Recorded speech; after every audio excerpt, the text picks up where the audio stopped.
Welcome back to the D1Softball podcast, part of the Learfield Family and Varsity Network. I'm Jenna Becerra with my favorite co-host of all time, Amanda Lorenz. And before we jump in, a quick reminder that when you're out of town and want to keep up with live college sports, be sure to download the free Varsity Network app.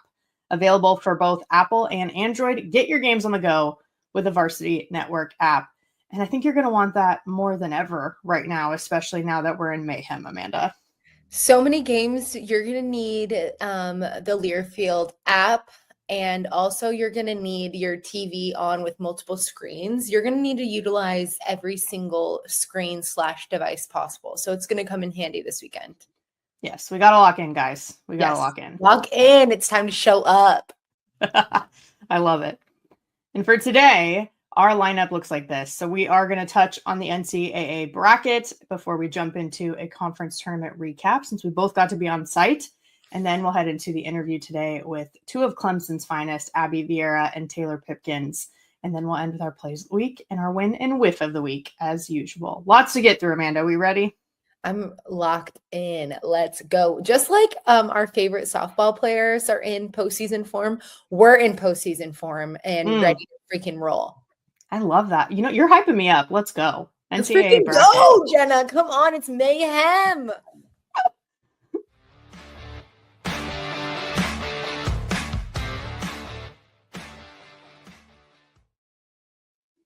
So some people who tuned in to our live selection show across our social channels and on YouTube, they got to see our live reactions, Amanda, as this bracket was revealed, which was interesting to say the least. Not only us, but our In the Circle partners with Eric Lopez and Victor Anderson. But now that we've had a beat, maybe, to process the bracket a little bit, we can talk through it. Maybe first what we'll do is we'll throw it up and just hit the highlights, and then we'll dive in. So the way that the bracket looks this year, I think every year we think it's pretty interesting, but this year in particular, it's got something to say. Now, we're not expecting you all to zoom in and have the eagle eyes here on this. This is just to show this is that field of 64. We were wondering who the number one seed was going to be, and it turns out it is Texas A&M. In terms of the hosts and the other national seeds, it's number 2, Oklahoma, number 3, Florida, 4, Arkansas, 5, Florida State, 6, Texas, 7, Tennessee, 8, South Carolina. So, of course, those top 8 have the potential to host Supers too, should they get out of their regionals. And then the rest is number 9, UCLA, 10, LSU, 11, Clemson, 12, Texas Tech, 13, Arizona, 14, Duke, 15, Alabama, and 16, Oregon. So in terms of the Power Four, actually a league record with 9 ACC teams getting in, league record for the Big Ten with 8 teams as well. And both had more teams than last year, even if you take out the new additions from the conference realignment this year. So exciting news for those groups. And then 5 from the Big 12. Only one mid-major team got in with an at-large bid. That was Florida Atlantic. And Victor and Eric on our live actually got to chat with Jordan Clark, the head coach. So that was from the American Conference. And then 5 programs are dancing for the first time: Belmont, Mercer, North Florida, St. Louis, and Santa Clara. Whew. All right. That was a lot. But yes. Amanda, now that we've had a beat to maybe process a little bit, what are some of your additional thoughts since we watched this live? 14 teams out of the SEC, only Missouri did not make it and would have been eligible if they were over 500. So they actually were under 500. So that's the reason that they were not in the field, which is I think a accurate deal there. If you are under 500, you should not be eligible for postseason. I think that's a good rule that we have, but just for clarification, I saw some comments like, where is Missouri? RPI wise, they were good to go. It was just their overall record. They had a really tough preseason schedule, which obviously can help you a lot, but can hurt you as well.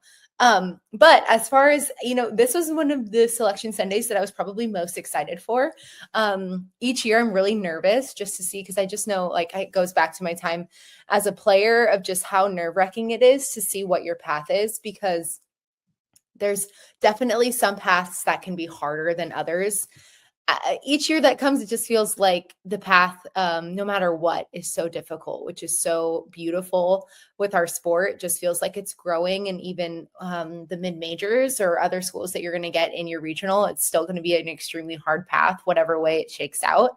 But I was really excited to see the number 1 seed, because I felt like for the first year in a long time, we didn't really know, right? Like, we made some guesses before, and we didn't know what the top 8 was going to look like. It just felt like there was so much, I want to say parity, but really just, I don't think it's parity anymore. I think it's just speaks to the strength of our sport and where we're at, of that anybody can beat anybody at any given day. There's so much talent that it just feels like this roller coaster of what team is performing well on the given week.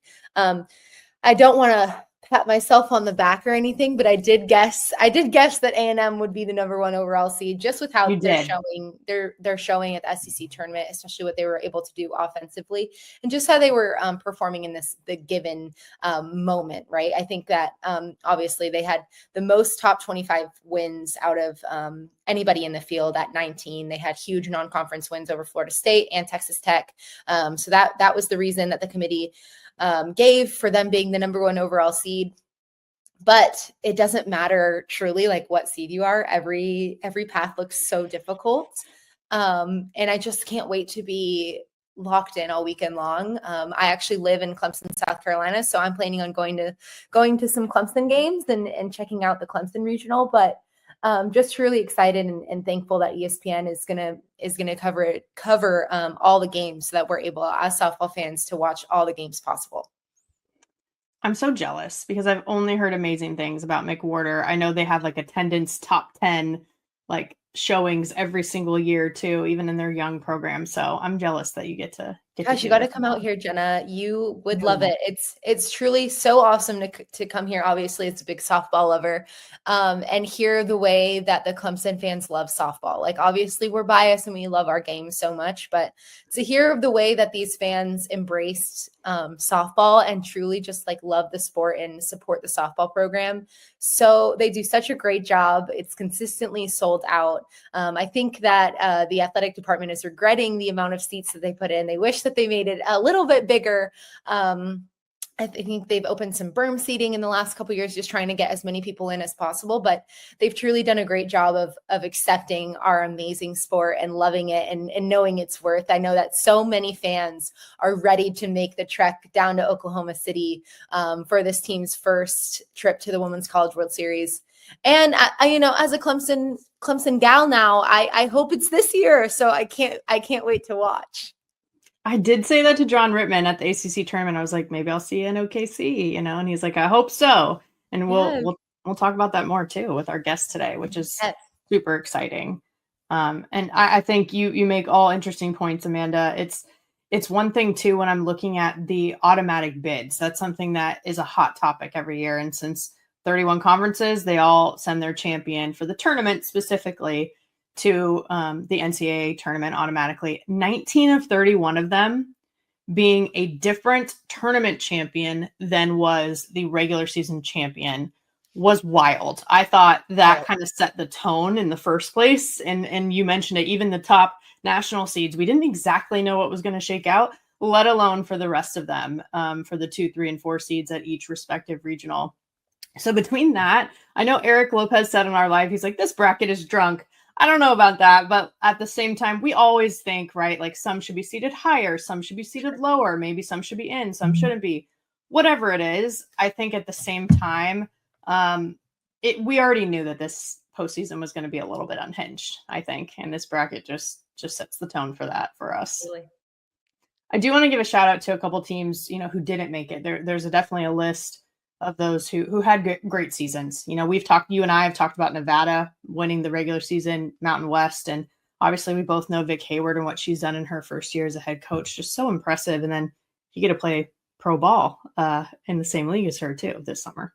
Yeah, so impressed. I mean, obviously being Vic's teammate, I know the kind of leader and human that she is and just the way that she makes everybody around her better. So it was not a surprise that she went in at her first year and did such a great job, like bringing this group together, and they just seemed like they loved softball and competing so much. So obviously us following as fans now, it was just so awesome to see, and not surprised by her getting Mountain West Coach of the Year and then making a run there. So obviously super bummed, but also it was like what we had said to Vic, like how awesome that you love this group and you worked so hard that you feel this heartbroken, right? Like Totally. there's definitely some times where you go through a season and it's like, whew, like, dang, that was a struggle. I'm glad it's over. And so to feel at the end like you had more in the tank and you're heartbroken that it's over, that is in itself like such an accomplishment. So only on the up for Nevada softball. And I know that she's going to make it her mission to leave no doubt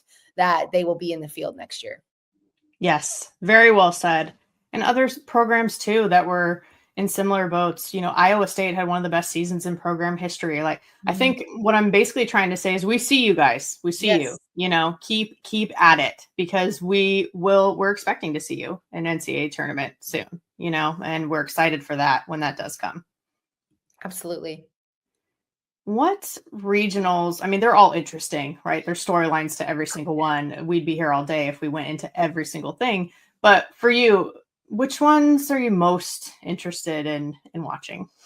Oh gosh. I would say the first one that stands out to me is LSU having Nebraska in their regional. Just the fact that you have to compete in your own regional against a pitcher and hitter like Jordy Ball, first ever Big Ten pitcher and player of the year. So obviously she's such a difference maker.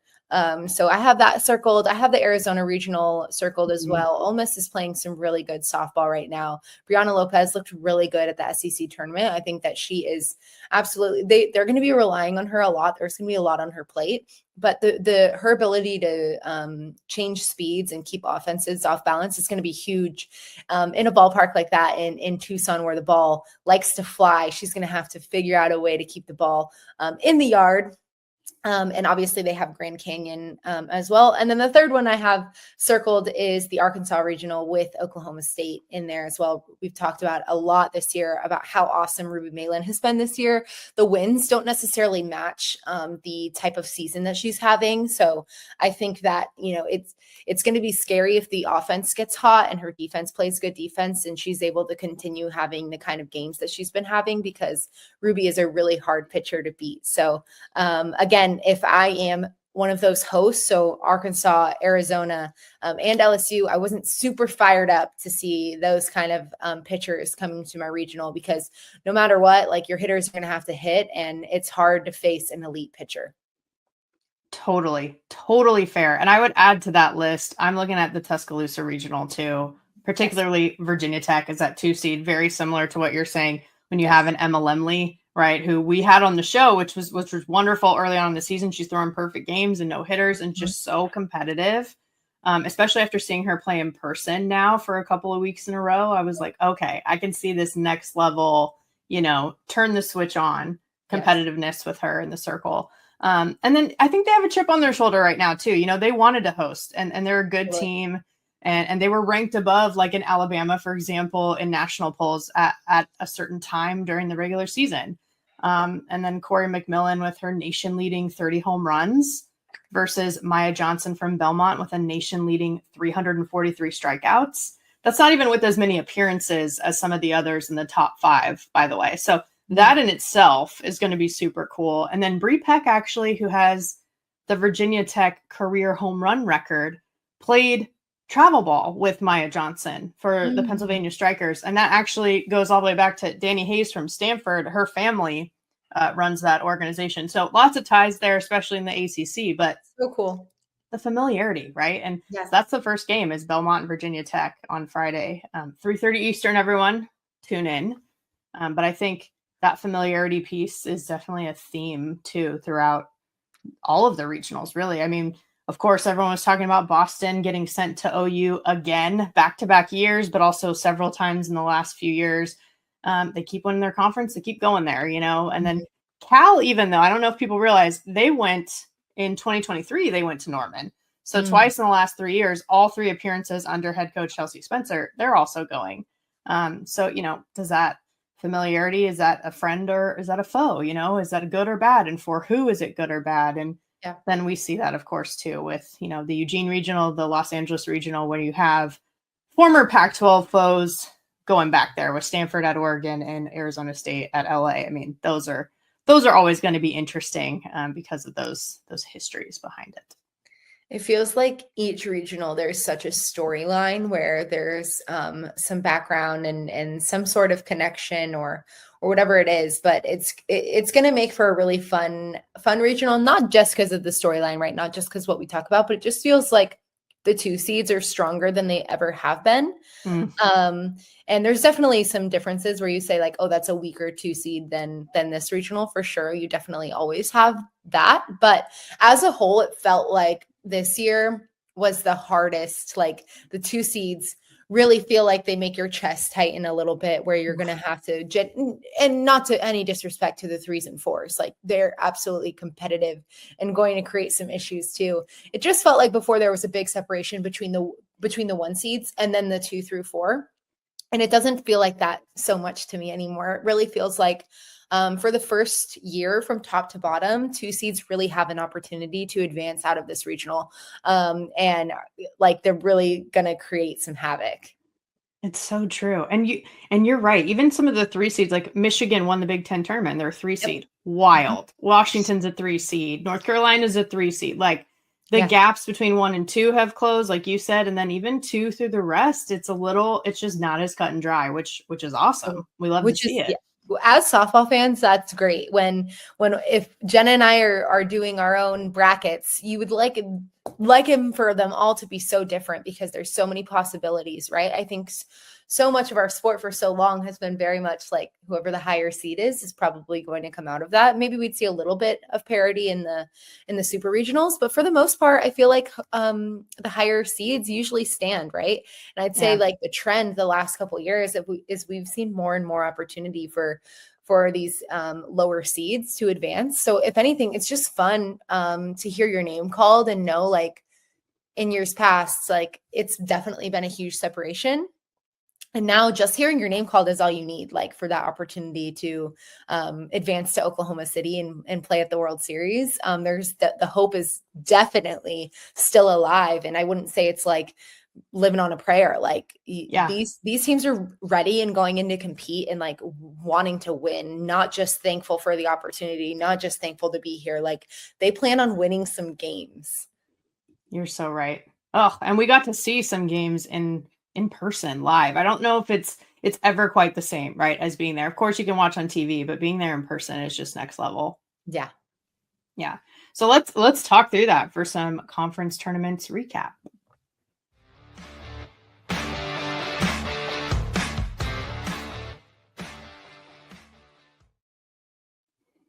The SEC, where it just means more. Amanda, you got to be there, and I loved every second of seeing all of your content. You said it, Jenna. It was so fun to be down in Athens and get to see these amazing athletes and teams perform up close and get to talk to some of these amazing athletes and get to know them a little bit more as people too. But yep, so fun. We say jokingly like the SEC, it just means more. But truly, I just want to applaud the SEC for the way that they have celebrated softball for so many years. It really does mean more with the coverage, with the money that they pour into this conference tournament. They have a live SEC set out in the outfields consistently each year. I can't even remember what year that started, but that goes back to my playing days. Like they've continuously made the SEC softball tournament such a priority with a huge gift suite and just amazing coverage on whether it's SEC Network or ESPN, just making it super accessible for these softball fans to watch. So we joke around and say it just means more, but it really does mean more in the SEC for the amount of money and support that they are giving to our amazing sport. So just want to applaud the SEC and the University of Georgia for putting on such an amazing event. To not experience any weather delays, obviously, until championship day, which really sucks. But usually we're met with a lot of weather this time of the year in the Southeast. So just an incredible event. They do such a great job for our sport. And it was so fun to see so many young softballers out there ready to see some elite softball. Awesome. Oh, man, it was so fun to watch all of your interviews too with all of the players. That player perspective, we talk about it. Obviously, we have our own from our own experiences, you especially still playing at such an elite level. But to hear from them, in the grind in college softball right now is always a little bit extra special. It always just means a little more too, Amanda. Totally. And just postseason in general. I know like conference tournaments probably don't feel, especially for, the Power 4 now conferences, it's not as vital, right? Or as anxiety inducing because they know that they don't have to win the tournament to make the postseason. So maybe not exactly the postseason vibes as I would say like a regional week gives, but definitely they're most of them are playing their best softball at this moment. And so it's fun to see them have like a sense of freeing and confidence about them. Like they have their team identities. They're not trying to figure things out. They're ready to go. And that's fun to watch. It's fun to see just these strong female athletes just be sure of themselves. And nothing makes me prouder than to see young girls run up to them for their autographs. And just like the way that our sport is so accessible of showing these young kids that they can be in our shoes one day is just so freaking cool. And I love it because we just make it known like we were them one day. So it's so cool that they're having this opportunity, and huge applause go to the parents for bringing them out there and showing them what they're able to do in sports. One of my favorite things, and I think I've seen this of you, Amanda, is when you were young and getting autographs, right? And with like Jenny Finch, I know we've talked about that before here and elsewhere. And then you see, you being that person for young girls, and just the same with all these players too. You're so right. It's one of my favorite things to see that, because that's literally what it's all about. It's what it's all about. Totally. Yeah. I did get to see that back-to-back weekends too, when I was in Blacksburg for that final weekend for ACC regular season, and then the tournament, especially with Michaela Edenfield. She's so good about that. She will stay, she is there for them. And she even like thinks through it. Like, I'm like, hey, do you mind if I get an interview? She's like, absolutely. Let's do this. And then I gotta go talk to the young ones, like it's such a priority for her. And I just appreciate that. Yeah. She's a pro already, I love that out of that future Volt. Yes. I knew you would like that. And, it was great to see her obviously in the champ game. Two of my favorite, uniforms, by the way, in college softball, like were in the championship game at the ACC tournament, which I loved. It was the golds from Florida State, and then the all purple, the regalia for Clemson at the same time. I was like, oh, this just makes me so happy, in addition to many other reasons, Sure. But that was great. And the first ever tournament championship for Clemson as well. I mean, 3 straight comeback wins. We'll talk more about this with our guests too, but they were coming off a bye week too from the regular season. Let's not forget. And they still like brought that energy and that why not us mentality that we'll learn more about too. And it was cool because after the championship game, before the team was getting on the bus and everything, Jessie Harper, who's on staff, she played in Arizona. She actually compared it. She was like, I really want our group to go to Arizona at some point so I can show them, what was built there at her alma mater, so they can know like this is what Clemson will be in the future. This is what the process of starting to build. And I was like, that is such a cool way of thinking about it. So anyway, with that being said, the thing is too, it was a heartbreaker for Florida State, right? But we're not worried about them. They can score, they can pitch, they have reliable defense, and even like overachieving defense with Issa Torres, and the leadership from people like Michaela Edenfield, I think, is just that intangible part that everybody needs to have if they want to be successful. And then Virginia Tech, we talked about that chip on their shoulder. It got chippy in the stands too a little bit. And their Hokie Nation, they show out. They're all in. So I'm excited to see that in Tuscaloosa. And then when you have like a Stanford and a Duke coming off World Series appearances, that's always going to be a threat. The standards are there. And I think UNC and Georgia Tech had flashes of brilliance, shutouts in the circle and things like that. And they made the tournament. So that's exciting. And Virginia in particular, I think will be interesting too, because it was getting to see also that energy. Everything felt like energy meant so much at this point in the season, and I think that played into it. Jade Hilton gets intentionally walked. Kelly Ayer comes up clutch right afterwards. They're just like unfazed. And seeing head coach Joanna Hardin dancing with her team before games, I had to like triple take. I even saw her at the series at Stanford, and I was like, is that her? Like, I thought it might have been someone on the staff. No, it was her doing the wobble like before the game. And anyway, I think those are the things that you pick up on that are more than just on paper being in person. In addition to everything you said too about the big picture. So good.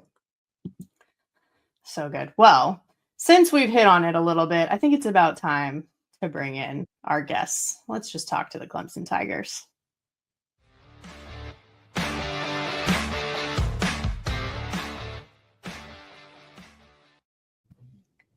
We are so excited to welcome Aby Vieira and Taylor Pipkins from Clemson to the pod. Amanda and I have wanted to talk to some Clemson Tigers for a while now. But then all of a sudden, you guys come out and win the ACC tournament for the first time in program history. So add that into the mix. How are you all feeling after that weekend? I got to see you in person, but I'm curious now going to the ACC tournament. How you doing? Yeah, no, I think we're feeling good, but we're still taking it one game at a time, trying to keep a level head and be ready for the next postseason run. Yeah, I think we're using the win to bring the energy to practice and just really focus on what we can do to better ourselves coming forward for regionals. The best part going into postseason is feeling like you're battle tested. And it really seems like this group is definitely battle tested, starting the season 3-6. And then what a turnaround. And it's been so much fun as a fan to watch you guys just totally find your identity and have so much fun playing the game. And just looks like you guys are playing your best softball when it matters the most. So just talk about the importance of having those peaks and valleys, but really feeling like this group has experienced it all. So you're able to fight through anything. Yeah, no, I think playing in obviously the Power Four, you have to find a way to have gritty wins. Any team can beat any team on any given day. And that's just kind of the moral of it. I think we've seen 5 or 6 different number ones this year. It's really a given that anybody can beat anybody. So how can we come out and make the gritty wins in the end of the game where we can just score a couple and just make it work? Not every game is going to be a blowout. So. Yeah, I think Coach Crash, she spoke to the outfielders a couple days ago in the ACC tournament, and she said that success doesn't feel as good when you don't have failures along the way. And I think that was a big motto for us going into it. We started the year 3-6, but that didn't really phase us, I would say. It kind of just gave us a little motivation to fight a little harder, practice a little harder. And I think now we're obviously have had success as the year has gone, but we still have a lot more to do in the future. So I think that was a good motto for sure for her to say. I love that. Gritty wins is right. By the way, a few comeback wins in the tournament, let alone throughout the rest of the season too. But this why not us mentality, I see it on your hype man on Mac, your student manager's shirt all the time. So got to ask about him as well. Side note, but the why not us mentality, where did that come from to be such a central part of this season? And what does it mean to you both?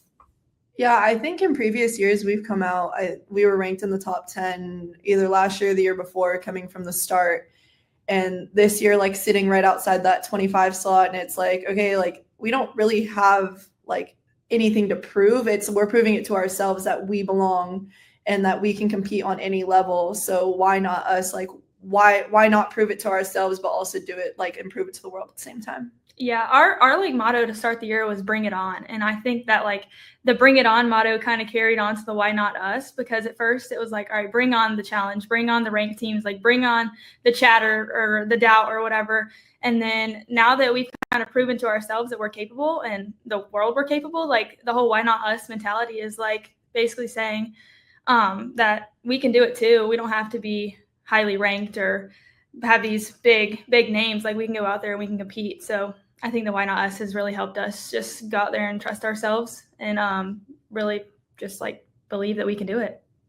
I saw Mac holding that bring it on thing too. It's on the back of the shirt right now, actually. Yeah. Yeah. I love it. It's such a great motto, especially going into the postseason of just knowing, the only people that need to believe are the people in that locker room and in that building. And it's infectious. You're making the softball world believe in you guys too, though. So I know it doesn't matter, but it's really fun to watch your guys' buy-in, especially during the postseason. But as a Clemson girl myself, It's been so fun to hear the Clemson fans just love softball and love what you guys are doing over there. So I would love to hear from your perspective just how it feels to play in front of these fans. Obviously a new sport to these Clemson fans, but they have definitely bought in. And I would say many of the fans, softball is their favorite sport on campus. So what is it like playing in front of this Clemson family? I think we have the number one fans in the nation, but that's a me opinion. Like, I know you want to know how it feels to play in front of them, but like, I went to the baseball game on Sunday and I had people come up to me. I was like the stadium at baseball went crazy when you guys won because they announced it. Same thing when we beat Tennessee, they announced it at the stadium. Like, they have our backs, and obviously we share a lot of fans with baseball being like similar sports in that aspect. But I'm excited to play in a home crowd like one more time. It's my last run. And Clemson fans just do it different, and postseason's even more special. The atmosphere is electric, so I'm excited for it. Yeah, I mean, I knew it was electric whenever I committed here, and I lived 2 hours down the road, so I was pretty much at every game I could be at. That was a home game, and just like being able to sit in the stands and be a part of it, and then obviously now playing in front of them, it's a game changer, I think. And after traveling to other places where we get to play at other people's home fields, like, you can just feel the energy and feel the support that they give us, which is huge. And I think it shows. Our tickets selling out in like 5 minutes today. The fact that like they really support us, and it's exciting. It's really fun to play in front of them. You're just a part of history in so many ways with this program. So early on in its existence, but then of course, like your first ever tournament championship, like you just keep adding the first to this. But I'd love to hear both your perspectives on being a part of history. With Aby, you're a senior, like you said. So when you committed, you were kind of committing to a vision really at that time. And then Taylor, you're more recently obviously a part of this Clemson family, but still really early on. So being a part of building something from your guys' perspective, what's that like? Yeah, no, when I came and visited the stadium, it was just a concrete building I was walking through in a hard hat. It was very visionary. Coach Redmond did a good job painting the picture of like what this program could be and what it was going to be. And the classes before us started it, they built it, and we're just trying to continue their legacy and build our own at the same time, and just like push the rock together with our alumni as well.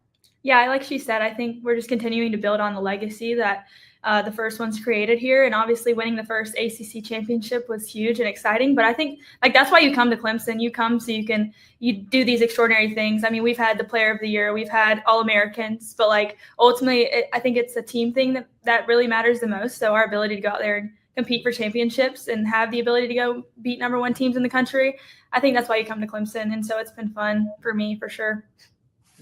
Obviously, in the most fun part of the year, postseason is so much fun. You guys are probably out of school at this point, so only having to focus on softball and lots of team bonding and having fun with each other. The not so fun part is the grind of the fall.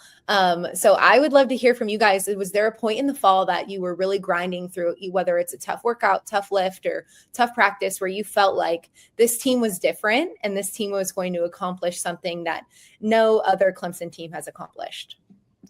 There was this one optional conditioning that we had. It really was optional. Yeah, it was really optional.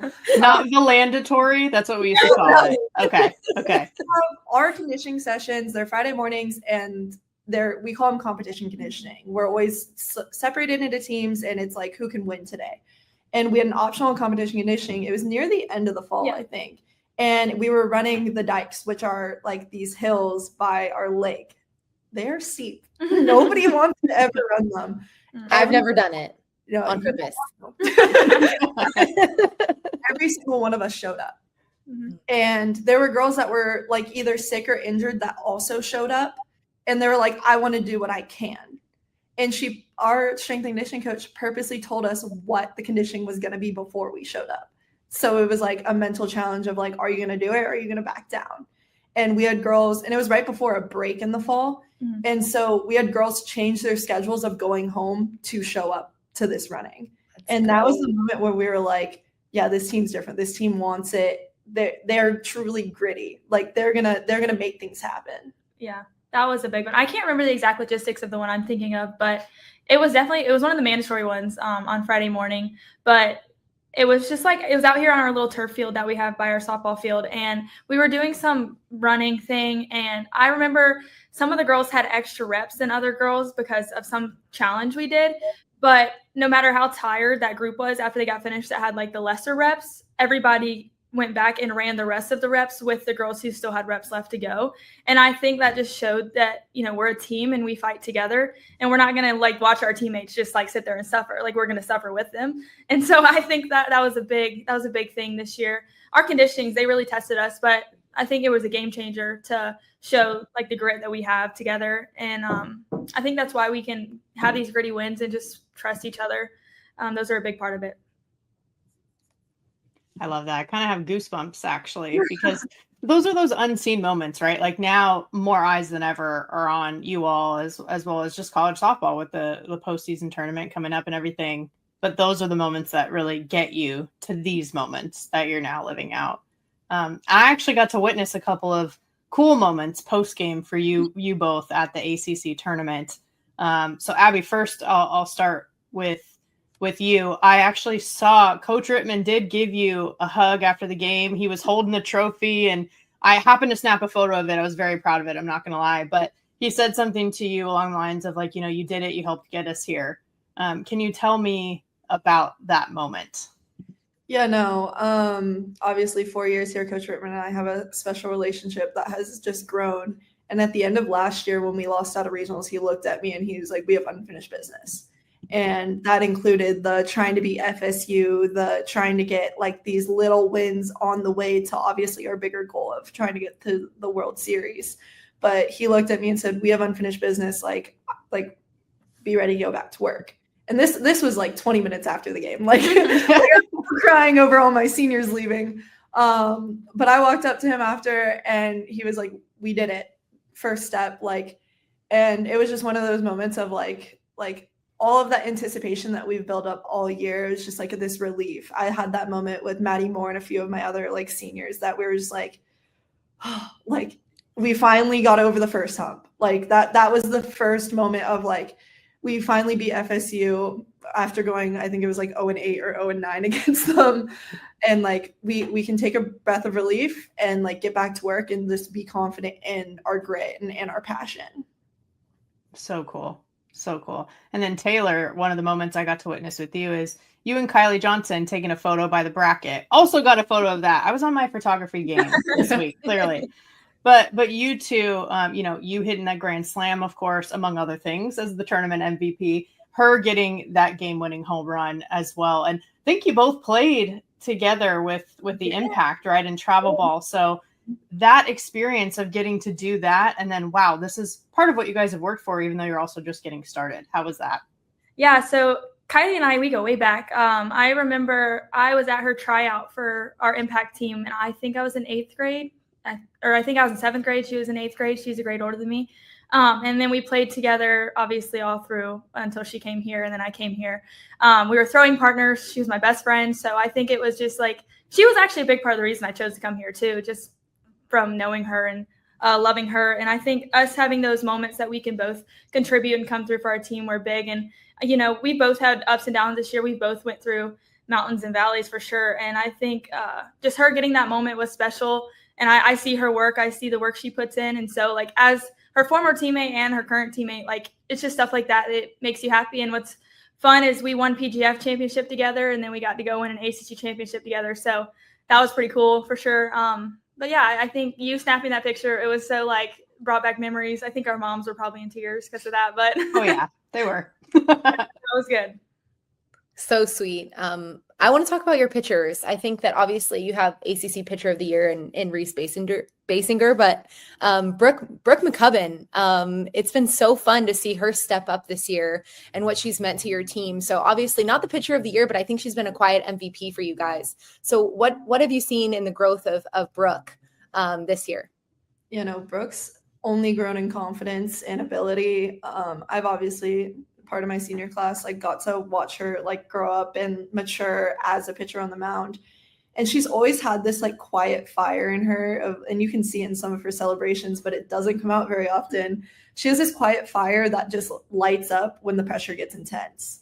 And like building the relationship with her, of learning how she works, how I can talk to her, obviously as her catcher, and just like encourage her. Honestly, I've learned that she just does better when she's pissed and to let her be and like kind of figure it out. But she truly has this fire and this desire to be great, and it's not just for herself, it's for her teammates, and it's amazing. Yeah, obviously this is my first year with Brooke, but after the 1 year I've gotten with her, and obviously watching her from years before, I can confidently say she's one of the best teammates I think we have on the team. She supports you, she cheers for you. When she's not pitching, she brings the energy.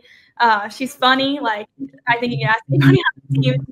She's funny, but I just think her being able to go out there and play with confidence, it gives us confidence to play behind her. And I think she just fully trusts us, which obviously trust goes both ways. And I have full confidence in her too. So I think we all just feel really united together. And I think that's helped her a lot this year with the growth of just knowing that she can go out there and pitch and we've got her back. So it's so cool. It's seeing you all grow throughout your careers. Abby, obviously you in your senior year, but knowing Taylor that you're going to continue to grow too. It's such a cool thing, even just for us, to watch too, which is why we love talking to you all as well. But I do want to circle back to, I mentioned your student manager, Mac.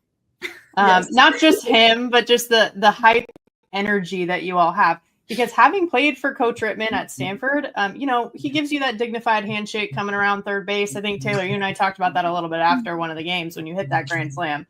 But he is more hyped up than I think I've ever seen him. And Mac is really just right in the middle. How does that, though, affect the rest of you? Yeah, no, Mac is our own personal hype man. Like 1 through 22 of us, like he will hype us up day in and day out at any time of the day.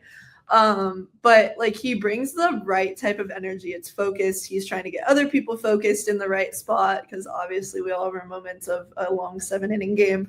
But I've never seen him at a lull when it comes to energy. I swear that man drinks like 4 Red Bulls a game.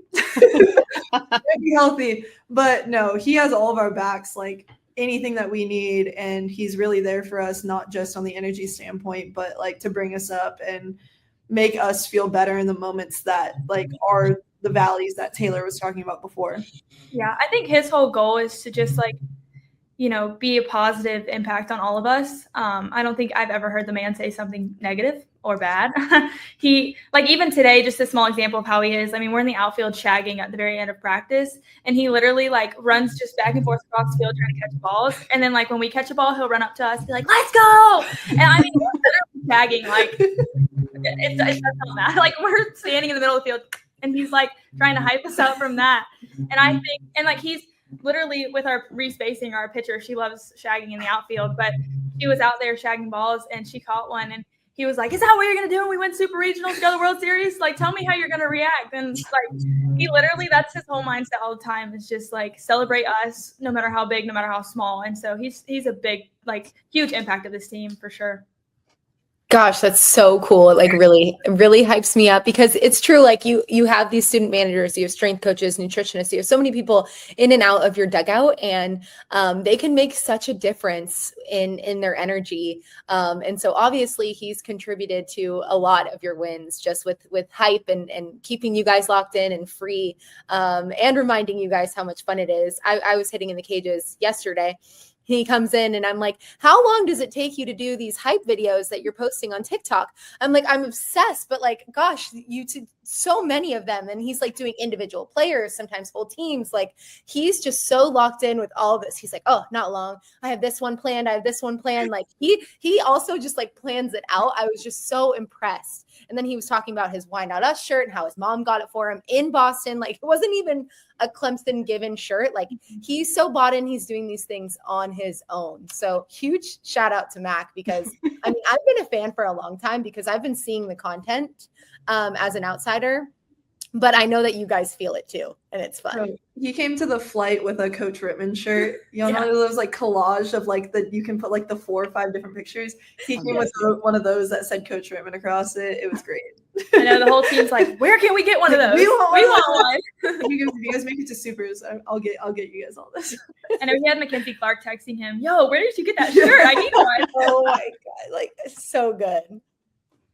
Yeah. Well, anything that you guys are specifically looking forward to this weekend with the regional, obviously hosting 3 other great teams. But I'm sure you're just focused on playing Clemson softball and having that why not us mentality. But anything that you're looking forward to in particular?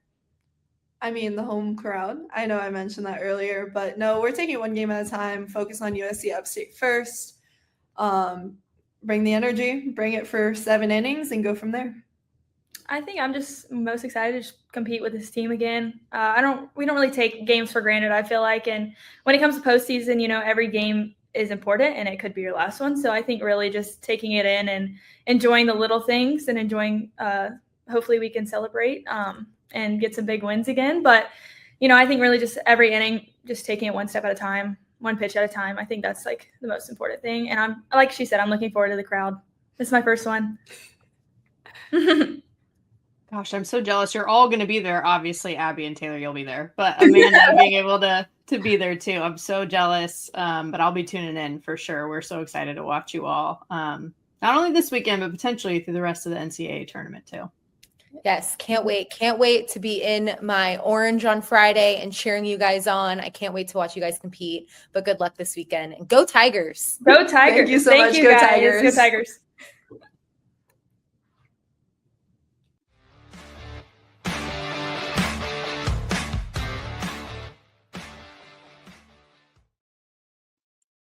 As expected, Amanda, your neighbors actually out there in Clemson, South Carolina, were great to talk to. Yeah, we could have done it in person. So exciting to finally have some Clemson Tigers on here, and just have really loved watching their season develop from, I think they started the season 3 and 6. I could be wrong on that stat, but just the turnaround and to see the way that they play together. Oh my gosh, the celebration after the game, watching on TV was so fun. I was actually at the Clemson baseball game when they had won. The crowd erupted. They played the final out on the scoreboard. They were so excited, but just so cool to see their joy and so excited for that program. That's so awesome. I love that you got to feel like that Clemson energy in the moment too. That's so cool. So cool. Gosh, we love it. We love this stuff, guys. We love it. And we also love amazing plays. Offense or defense. You guys know where we tend to lean, but we love our plays of the week. So we'll jump into it.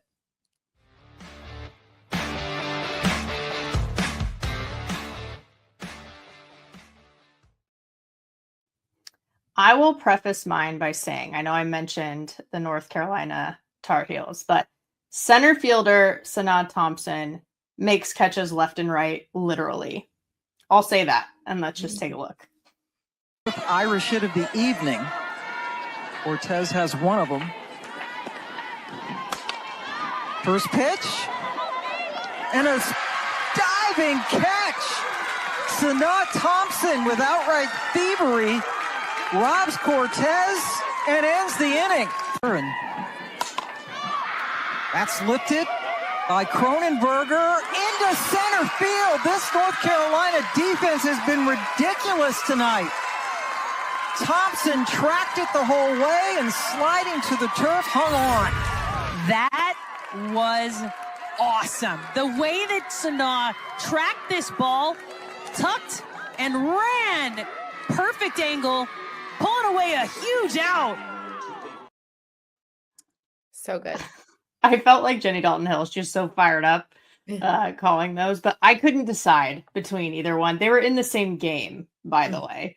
Yes. The dive forward to her right and the dive sort of on the knees backwards to her left. This was the opening round too. This was day 1 of the tournament, and that's what she's doing. It's not easy. And I have come to the conclusion, I think, that 70% of the world is covered by water and the rest is covered by Sanaa Thompson.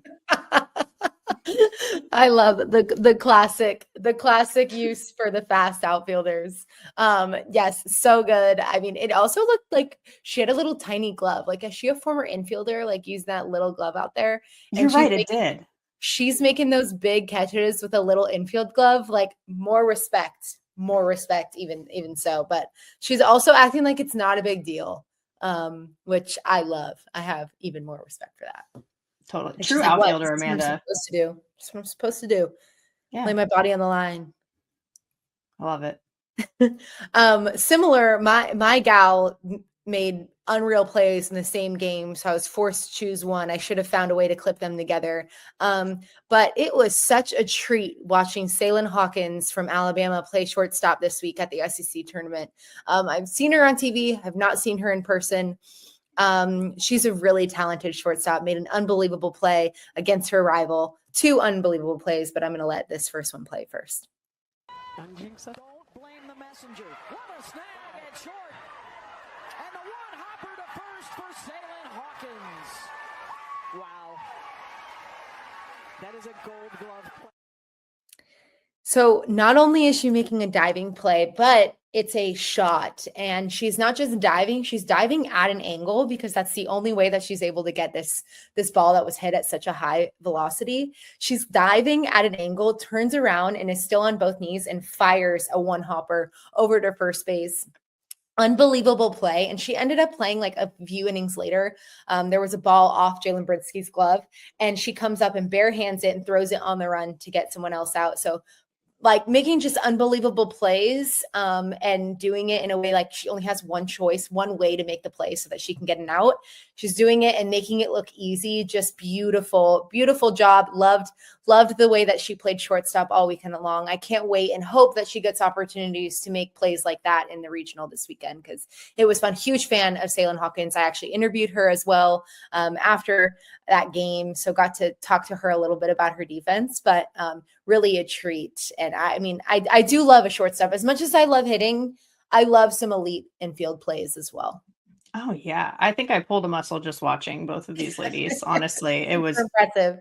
When you sent this, I was like, oh my God, she just refuses to be controlled by gravity, physics, like any of Earth's forces. She's like, nah, not for me. Right. And shout out to the stretch at first by Aby Vieira too. Yes. I see you, yes, girl. That was also good. Thank you. Thank you. Beautiful execution by her. So good. So good. Well, those plays were definitely wins this past week, but we do have some official wins and whiff of the week.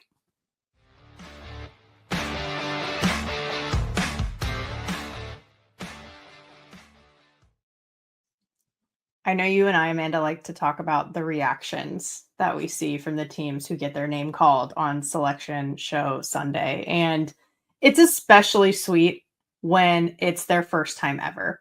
So the win for this week is definitely those 5 teams who got their name called for the first time. I mean, of course, we have some conference champions, so it's not like they all were like, oh, we didn't know if it would be. They knew it, but it's still different when it actually happens. So shout out to all of these programs for getting that moment and for sharing it with us too, because we got to see some of them on the selection show. And I know it's one of my favorites, and I know, Amanda, yours too. Just every single year getting to see this. Yes, huge congratulations to these squads. So exciting to experience it for the first time, but also so exciting to create a new standard for your program, that this is now what everybody in your program can expect is making it to the postseason and making it to an NCAA regional. So excited for you guys. Congratulations, and so earned. Yes, that's Belmont, Mercer, North Florida, St. Louis, and Santa Clara. We mentioned it earlier, but just reiterating, congrats to you all. I love it.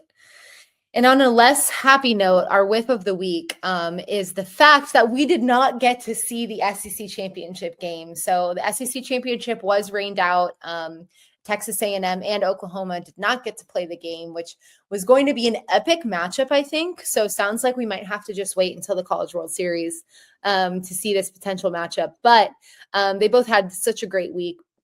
Also, I would say people were asking me, like, what happens? This is also a testament to how strong the SEC was. I don't think it was that necessary for them to wait out the rain, get home really late, or figure out a way to play the game. They both were going to be the top 2 seeds, right? Like, we knew that. The winner was probably going to be the number 1 seed. But that's probably all that it was going to affect. Both these teams were going to make the postseason and probably going to be the 1 and 2 seeds. So, super unfortunate that us as softball fans didn't get to see it, but probably didn't impact anything at all. Totally. It's more just like we always we got cheated out of an awesome matchup. That's what we're Just sad the way about. for the softball fans. Yeah, 100%. And especially because it's like one of the longest conference tournaments starting on Tuesday, and it's like, oh man, we didn't get to finish it at the end. But yes, I think you're right. I think we could very well see that matchup later on. Hopefully. Yeah, hopefully. Well, hopefully, and actually, we know for certain that we're going to see a ton of amazing matchups this weekend and throughout the NCAA tournament. So, in terms of what's next, the D1 team has got you covered for all of it, as usual. There's Regionals Central on D1Softball.com. It has previews for all the regionals, and then it'll have recaps and coverage that goes down each day from the field of 64 from our staff. And of course, Eric Lopez and Victor Anderson, they're going to have more from the In the Circle podcast, powered by 643 this week. Multiple guests, as usual. They stay grinding. And then Amanda and I are going to be locked in for Mayhem, like we said. I mean, we are just so excited. Cannot overstate how excited we are. Yes, and if any college softball players playing in the postseason are listening, good luck and have so much fun. Soak it all up. Soak all the moments up. You are prepared for every single moment. You have earned this opportunity. Have so much fun and just go all in. Love it. Yes. All in. Locked in, all the above. And for fans, the bracket challenge. We do have the D1 softball bracket challenge back, presented by our friends at Chinook Seedery. The deadline is Thursday, so it's right now. Do it as soon as possible. But if you go to bracket-challenge.d1softball.com, you can enter. And we're excited to also see who you think is going to come out of not only the regionals, the supers, but even the World Series at the end of the day. So the cash prizes and Chinook Seedery prizes too are pretty exciting. So there's first, second, third, fourth, fifth place through 10th place. So you can take a look at the details, but you get a cash prize as well as some cool stuff from our sunflower seed friends over at Chinook. So again, that is going to the bracket challenge at bracket-challenge.d1softball.com. And then lastly, related to this, we do have a little discount for you. Bracket 25 for all subscriptions to D1 Softball. You can get 25% off right now. Just use that code bracket 25 and you're in. You're going to get all this amazing content and coverage that our team gives you, not only in the postseason, but throughout the whole year, but especially this time of year. All right. Well, that's it for us this week. Thank you all for joining, and we cannot wait to stay on top of everything this Mayhem. And like Amanda said, good luck. Good luck to the players and the coaches and the programs, most importantly, but then good luck to the fans too. Have a good time. We want that. Love it. Bye, guys.